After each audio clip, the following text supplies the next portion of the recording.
What if a dying flower held the last, silent song of a broken heart?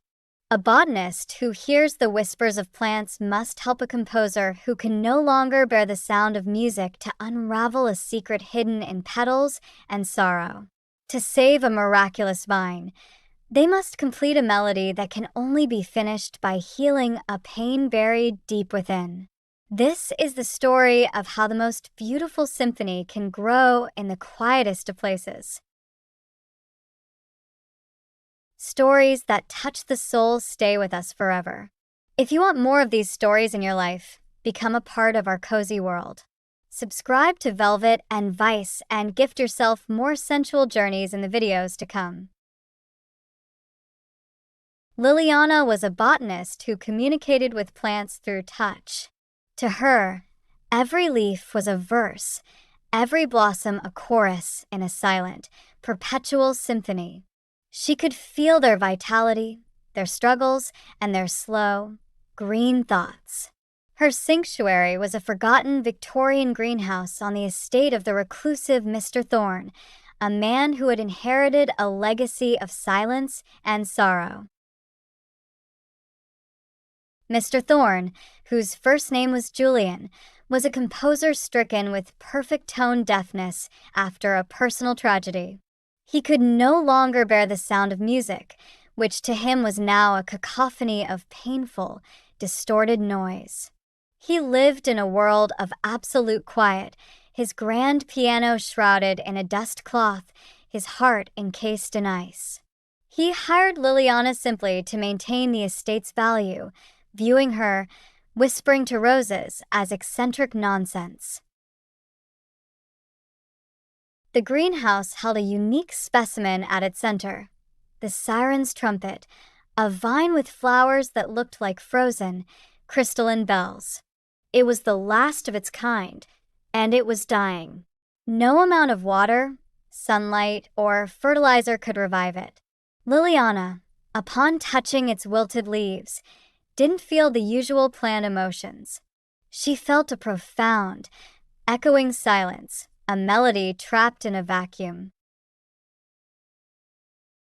Her attempts to discuss this with Julian were met with cold dismissal. He wanted a gardener, not a mystic. The breakthrough came during a storm. A lightning strike shook the estate, and a branch fell, shattering one of the siren's trumpet's crystalline flowers. As it broke, a visible, shimmering wave of silence pulsed outwards. For a moment, all sound in the greenhouse vanished. The storm outside became a pantomime. In that absolute quiet, Liliana saw it, a ghostly, complex sheet of music hovering in the air where the flower had broken. Julian, drawn by this strange phenomenon, witnessed it too. The silence wasn't empty. It was a vessel. The siren's trumpet wasn't a plant. It was a living recording device, created by a forgotten biochemist ancestor of his to preserve music in a biological form. The vine was dying because the song trapped within it was incomplete, its harmony fractured. The sheet of music was for a composition titled Threnody for a Lost Season. Julian, despite his deafness, could still read music. With trembling hands, he transcribed the ghostly notes. The melody was breathtakingly beautiful, a piece about the cycle of grief and renewal. But the final movement was missing. Liliana and Julian's dynamic transformed. He was the archivist, decoding the musical fragments from each dying flower. She was the interpreter, using her empathy to understand the emotional soil the music needed to grow, what memories, what light, what sorrow was required to complete it.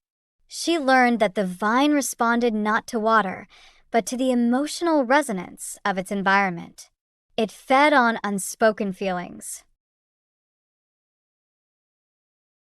To save the plant and complete the song, they had to unearth Julian's own buried grief, the loss of his wife, the source of his deafness. They had to create the right emotional conditions for the final movement to blossom.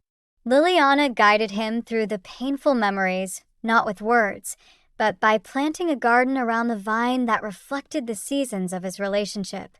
Vibrant spring blooms for joy, somber autumn hues for loss, and hardy evergreens for enduring love.